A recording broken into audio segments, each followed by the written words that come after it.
Bangladesh football ফেডারেশনের সভাপতি কাজী সালাউদ্দিনের পদত্যাগের দাবি তুলেছে Bangladesh football supporters forum.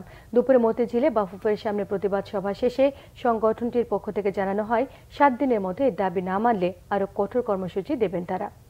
Monir Hossain খানের আরেকটি রিপোর্ট দেখুন।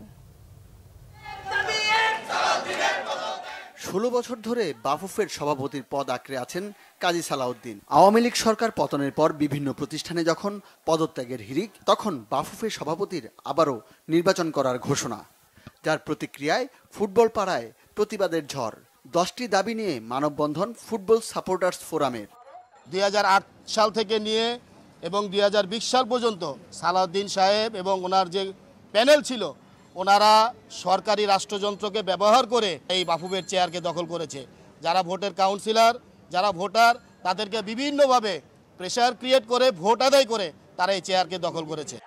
তাদের দাবি, কাজী সালাউদ্দিনের কর্মকাণ্ড দেশের ফুটবলকে তলানিতে নিয়ে গেছে। তার চেলা চামচা দিয়ে এই সংগঠনকে দুর্নীতির আখড়ায় পরিণত করেছে। হাজারটা দুর্নীতি আছে, আমরা কয়টা বলবো? এই সালাউদ্দিন এবং কিরণ গং এরা বিগত 15-16টি বছর চেয়ার দখল করে রাম রাজত্ব করেছে। আশা করি সালাউদ্দিনের পরিবর্তে যে আসবে সে অবশ্যই আমাদের ফুটবলের দিকে মনোযোগ হবে, দুর্নীতি থেকে আমাদের ফুটবলকে মুক্ত করবে। বাফুফের অনিয়ম ও দুর্নীতি সন্ধানে একটি স্বাধীন ও নিরপেক্ষ তদন্ত কমিটি গঠনের দাবি জানায় football supporters forum. Monir Hossain Khan, Bangla vision, Dhaka.